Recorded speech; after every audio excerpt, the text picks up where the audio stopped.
আমি মনে করি মৃত্যু হচ্ছে জীবনের সবচেয়ে অসাধারণ উদ্ভাবন। এটি জীবন থেকে পুরনো সেকেলে জিনিস থেকে মুক্ত করে। আমরা জানি একদিন আমরা মরে যাব। এজন্যই পৃথিবীটা এত সুন্দর লাগে। যদি জানতাম আমাদের মৃত্যু নেই, তাহলে পৃথিবীটা কখনোই এত সুন্দর লাগতো না। মানুষের কিসের এত অহংকার, যার শুরু এক ফোঁটা রক্তবিন্দু দিয়ে আর শেষ হয় মৃত্তিকায়। মৃত্যু কি সহজ নিঃশব্দে আসে, অথচ মানুষ চিরকালই জীবন নিয়ে গর্ব করে যায়। মৃত মানুষের জন্য আমরা অপেক্ষা করি না, আমাদের সমস্ত অপেক্ষা জীবিতদের জন্য। আসসালামু আলাইকুম, আমি নাসরিন হারাচ্ছি আপনাদের সাথে। বাংলাদেশি ব্লগার নাসরিন চ্যানেলে আপনাদের সবাইকে আরো একবার স্বাগত জানাই। কাছে এবং দূরে যে যেখান থেকে আমার এই ভিডিওটি দেখছেন, আশা করছি আল্লাহর অশেষ রহমতে আপনারা সবাই ভালো আছেন। আলহামদুলিল্লাহ, আমরাও ভালো আছি। বাচ্চাদের টিফিন দেওয়ার জন্য আজ আমি প্যানকেক বানিয়ে নিচ্ছি। তো প্যানকেকটা আমি চিনির পরিবর্তে গুড় দিয়ে বানাচ্ছি। গুড় দিয়ে প্যানকেক বানালে খেতে কিন্তু ভীষণ ভালো লাগে। তো আমি কেক বানানোর জন্য একটা ডিম নিয়েছিলাম আর দিয়েছিলাম খেজুরের গুড়, পরিমাণ মতো সয়াবিন তেল দিয়ে খুব সুন্দর করে ফেটে নিয়েছিলাম। এরপর দিয়েছিলাম গুঁড়া দুধ, ময়দা আর বেকিং পাউডার। ফ্লেভারের জন্য আমি দারুচিনি গুঁড়া দিয়েছিলাম। এরপর কিন্তু আমি ব্যাটারটা সুন্দর করে রেডি করে নিয়েছিলাম আর এখন প্যানকেকগুলো বানিয়ে নিচ্ছি। আমি সবসময় চেষ্টা করি এই ছাঁচটাতে প্যানকেক বানাতে, এতে করে কিন্তু একসঙ্গে অনেকগুলো বানানো যায়, সময়টা একদমই কম লাগে। সকালবেলায় যেহেতু বাচ্চাদেরকে নিয়ে স্কুলে যেতে হয়, তাই এই সময়টা কিন্তু অনেক বেশি তাড়াহুড়োর মধ্য দিয়ে যেতে হয়। তো শর্টকাটে যেভাবে করা যায় সেটাই করার চেষ্টা করি। আর এটাতে কেক বানালে কেকগুলা দেখতে কিন্তু অনেক সুন্দর হয়, যেটা বাচ্চারাও অনেক পছন্দ করে। আপনারা যারা গুড়ের কেক খেয়েছেন তারা তো জানেন কতটা মজার, তবে যারা খান নাই আমি বলবো একটু ট্রাই করে দেখবেন। একবার খেলে চিনি দিয়ে বানানো কেক খেতে ভুলে যাবেন। আর চিনির কেকের থেকেও কিন্তু গুড় দিয়ে যে কেকটা বানানো হয় এটা বেশি সফট হয় আর দারুণ একটা ফ্লেভার আসে, খেতে কিন্তু ভীষণ ভালো লাগে। তবে গুড়টা অবশ্যই ফ্রেশ হতে হবে। এরপর আমি সাউদার ফাতেমাকে স্কুলে রেখে এখন বাসায় চলে যাচ্ছি। গরমের কারণে ওদের স্কুল ছুটি থাকলেও এখন কিন্তু খুলে দিয়েছে। তবে স্কুল টাইমটা একটু চেঞ্জ হয়েছে। মাইমুনার স্কুল ছিল ৮টায়, এখন ৭টায় হয়েছে। আর ফাতেমা আর সাউদার ৯টায় ছিল, তবে এখন ফাতেমার ৮টায় আর সাউদার ৮:৩০। তিনটা বাচ্চাকে কিন্তু তিন স্কুলে দেওয়া, এরপর ক্লাস টাইমও ভিন্ন ভিন্ন, যার কারণে আমার বেশ সমস্যা হয়ে গিয়েছে। তো ওদেরকে স্কুলে রেখে বাসায় এসে আমি ওদের জন্য একটু খাবার রেডি করে রাখছি, যাতে করে ওরা বাসায় এসে খেতে পারে। মাইমুনা আর সাউদার কিন্তু 10:30টায় ছুটি হয় আর ফাতেমার 11টায়। তো আমি মাইমুনাকে নিয়ে সাউদাকে নিতে যাই আর সাউদাকে নিয়ে ফাতেমাকে নিতে যাই, এরপর ফাতেমাকে নিয়ে একবার বাসায় আসি। যেহেতু ক্লাস টাইমটা খুবই কম, তাই ওদেরকে শর্ট ব্রেক দেয়, হালকা একটু টিফিন দেওয়া হয়, যার কারণে বাসায় এসে ক্ষুধা লেগে যায়। যার কারণে আমি প্রতিদিনই চেষ্টা করি কিছু না কিছু খাবার রেডি করে রাখতে, যেটা ওরা বাসায় এসে খেতে পারে। আজ ওদের জন্য দই রাইস বানিয়ে নিচ্ছি। তো রাইসটা বানানোর জন্য আমি কিছু ভাত নিয়েছিলাম, ভাতটা আমি ম্যাশ করে নিয়েছিলাম। এরপর দিয়েছিলাম গরুর দুধ, টক দই, গোলমরিচ গুঁড়া, লবণ, চিনি আর ধনেপাতা কুচি, সঙ্গে দিয়েছিলাম কিছু বেদানা। সুন্দর করে মিশিয়ে নিয়েছিলাম আর এখন একটা ফোড়ন রেডি করে নিচ্ছি। ঘিয়ের মধ্যে আমি কাজু বাদাম ভেজে নিয়েছি, এরপর দিয়েছি গোটা সরিষা, কারি পাতা, শুকনো মরিচ আর হিং। তো ফোড়নটা আমার কিন্তু রেডি হয়ে গিয়েছে, এখন আমি রাইসের মধ্যে ঢেলে দিব। এরপর রাইসটা সুন্দর করে ফোড়নের সঙ্গে মিশিয়ে নিলেই কিন্তু হয়ে যাবে। তো দই রাইসটা খেতে অসম্ভব মজা হয়, তাছাড়া এটা অনেক বেশি পুষ্টিকর। উপর থেকে দেখার সৌন্দর্যের জন্য আমি আরো কিছু বেদানা ছড়িয়ে দিয়েছি। এটা দেখতে যেমন সুন্দর, খেতেও অনেক মজা আর বানানো কিন্তু একদমই সহজ।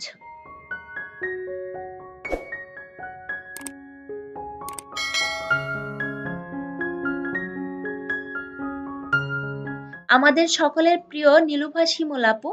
আপু কিন্তু সম্প্রতি বিজনেস শুরু করেছেন। আপুর কাছে অনেক সুন্দর সুন্দর থ্রি পিস আছে। তো এই থ্রি পিসটা আমি আপুর কাছ থেকেই নিয়েছি। এটা আমি রাফ ইউজ করার জন্য নিয়েছি। থ্রি পিসটা এত সুন্দর, মাশাআল্লাহ কি বলবো। আর সব থেকে বেশি সুন্দর হচ্ছে ওড়নাটা, এই গরমে পরার জন্য কিন্তু একদম পারফেক্ট। কাপড়টা খুবই সফট, অনেক বেশি আরামদায়ক হবে। আর এটা আমি আপুর পছন্দ অনুযায়ী নিয়েছিলাম। সবগুলো থ্রি পিসই অনেক সুন্দর ছিল। তো আমি কোনটা নিব ভেবে পাচ্ছিলাম না, যার কারণে আপুকে বলেছিলাম আপু তোমার পছন্দ অনুযায়ী একটা দিয়ে দিও। তো আপু যেটা দিয়েছে এটা আমার খুবই ভালো লেগেছে, আর এই কালারটা পরলে আমাকে কিন্তু বেশ মানায়। আপু যখন ভিডিওতে এই থ্রি পিস গুলা দেখাচ্ছিল তখন সাউদা আমার পাশে ছিল, তো সাউদা এই থ্রি পিসটা অনেক পছন্দ করেছিল, আমাকে বারবার এটা নিতে বলছিল, আর আলহামদুলিল্লাহ আমি সেটাই হাতে পেয়ে গিয়েছি। আপুর একটা ফেসবুক পেজ আছে, নাম হচ্ছে ওয়ার উইথ শিমুল, তো আপনারা চাইলে ভিজিট করতে পারেন, আশা করছি আপনাদের কাছে ভালো লাগবে। আমি জোর দিয়ে বলতে পারি আপুর কাছ থেকে ড্রেস নিলে আপনারা ঠকবেন না, ইনশাল্লাহ আপনাদের কাছে অনেক ভালো লাগবে, আর অন্যান্য পেজের তুলনায় কম দামে পেয়ে যাবেন। আপনাদের সঙ্গে কথা বলতে বলতে আমি কিন্তু কাজগুলো গুছিয়ে নিচ্ছি। বাচ্চাদের স্কুল খোলা থাকলে কিন্তু কাজগুলো অনেক তাড়াহুড়ো করে করে নিতে হয়।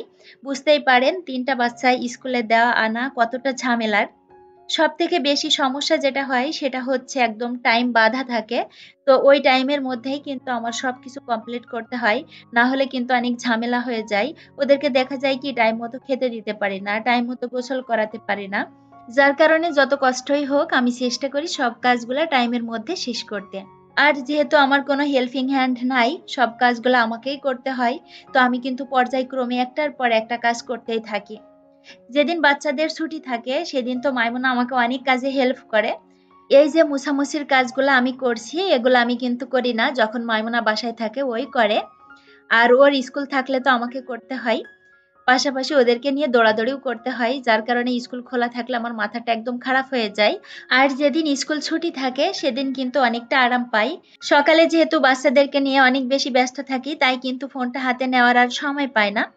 বাচ্চাদেরকে স্কুলে রেখে বাসায় এসে ৯টার পরে আমি ফোনটা হাতে নিয়ে একটু ফেসবুকে ঢুকি, আর ঢুকেই একটা দুঃসংবাদ দেখি, যেটা দেখে আমার মনটা ভীষণ খারাপ হয়ে গিয়েছে। লাইফ স্টাইল অফ দীপা চ্যানেলের আমার প্রিয় দীপাপুর শ্বশুর আজ ভোর ৪টায় মারা গিয়েছেন। ইন্না নিল্লাহি ওয়া ইন্না ইলাইহি রাজিউন। আল্লাহ আপনি আঙ্কেলের কবরটাকে জান্নাতের টুকরা বানিয়ে দিন। আপুর অনুমতি ছাড়াই নিউজটা আমি আপনাদের সঙ্গে শেয়ার করলাম, আসলে আমি অনেক বেশি আবেগী হয়ে গিয়েছি এবং এত খারাপ লাগছে তাই আপনাদের সঙ্গে শেয়ার না করে থাকতে পারলাম না। ঈদে কিন্তু আমরা সবাই দেখেছিলাম আপু গ্রামের বাড়িতে গিয়েছিলেন এবং ঈদের দিন আপুর শ্বশুর চিকেন রোস্ট রান্না করেছিলেন। রোস্টটা অনেক মজা হয়েছিল এবং সবাই প্রশংসায় ভাসিয়েছিলেন, সেটাও কিন্তু আপু বলেছিলেন। পাশাপাশি আপু কিন্তু আমাদের সকলের কাছে আঙ্কেলের জন্য দোয়া চেয়েছিলেন, আঙ্কেল যেন সুস্থ থাকেন এবং অনেক বছর বেঁচে থাকেন, আপুদেরকে এরকম মজার মজার রান্না করে খাওয়ান। আজ না আপুর ওই কথাগুলো আমার কানে শুধু বাজছে, আর আপু তো আঙ্কেলকেও দেখিয়েছিলেন, তো আঙ্কেলের চেহারাটা আমার চোখের সামনে ভাসছে।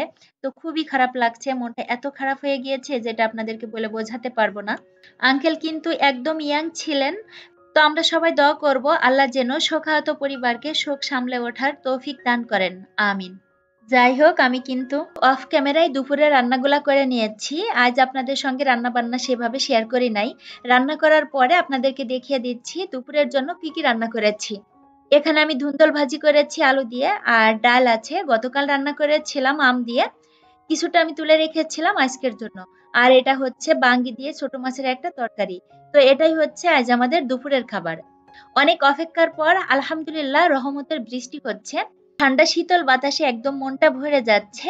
প্রচন্ড গরমের তাপদেহে কিন্তু একদম সেদ্ধ হয়ে গিয়েছিলাম। বৃষ্টি কিন্তু খুব বেশি হয়নি, তবে ঠান্ডা বাতাস বইছিল যেটার কারণে একদম ওয়েদারটা ঠান্ডা হয়ে গিয়েছিল। এরপরে আবারও বৃষ্টি হয়েছিল, কয়েকবার বৃষ্টি হওয়ার কারণে আলহামদুলিল্লাহ এখন কিন্তু আগের থেকে গরম অনেক কম আছে। বিকেলের দিকে বৃষ্টি হয়েছিল, তো বৃষ্টি হতে দেখে আমি চলে আসলাম একটু রান্নাঘরে বিকেলের নাস্তা তৈরি করতে। গরমের কারণে কিন্তু ডিপ ফ্রাই খাবারগুলো একদমই খাওয়া হয়নি। আজ যেহেতু বৃষ্টি হয়েছে এবং ওয়েদারটা ঠান্ডা হয়ে গিয়েছে, তাই ভাবলাম ডিপ ফ্রাই টাইপের কিছু একটা করা যাক। তো কি করব সেটাই ভেবে পাচ্ছিলাম না। পরে রান্নাঘরে এসে দেখি 2টা কাঁচকলা আছে, তো সেটা দিয়ে আমি বেগুনির মতো ভেজে নিচ্ছি। কাঁচকলা 2টা আমি বেগুনি যেভাবে কাটতে হয় ওইভাবে স্লাইস করে কেটে নিয়েছিলাম, এরপর একটু লবণ মেখে রেখেছিলাম। রোজার আগে বেসনের যে প্রিমিক্সটা রেডি করে রেখেছিলাম সেটা কিন্তু এখনো আছে, তো সেটা একটু পানি দিয়ে গুলে নিয়েছিলাম। আর এখন বেসনের গোলার মধ্যে কলাগুলা চুবিয়ে তারপর ডুবো তেলে ভেজে নিচ্ছি। আপনারা তো বেগুনি খেয়েছেন, এরপর কুমড়ানিও খেয়েছেন, তো আমার মতো কে কে এভাবে কলানি খেয়েছেন অবশ্যই কমেন্ট করে জানাবেন। এটা খেতে কিন্তু কুমড়ানির থেকে অনেক বেশি ভালো লাগে। বেগুনির মতো কিন্তু খুব সুন্দর হচ্ছে, একদম ফুলে যাচ্ছে, আর এটা খেতেও অনেক মজা হয়েছিল। যেহেতু এটা কলা দিয়ে করেছিলাম আর কলাটা একটু শক্ত হয়, তাই এটা কিন্তু অনেকক্ষণ সময় পর্যন্ত ক্রিস্পি থাকে। এখানে আমি কিন্তু একে একে সবগুলা ভেজে নিয়েছি, আর এখন আপনাদেরকে একটু ভেঙে দেখাই ভেতরের কলাটা কত সুন্দর মতো সেদ্ধ হয়েছে। তো বন্ধুরা, এই ছিল আমার আজকের ভিডিওর মাঝে ভুল ত্রুটি ক্ষমা সুন্দর দৃষ্টিতে দেখবেন। সবাই ভালো থাকবেন, সুস্থ থাকবেন, আমার পরিবারের জন্য দোয়া করবেন। ইনশাআল্লাহ আবারও কথা হবে নতুন কোনো ভিডিওতে। সে পর্যন্ত সবাইকে আল্লাহ হাফেজ। আসসালামু আলাইকুম।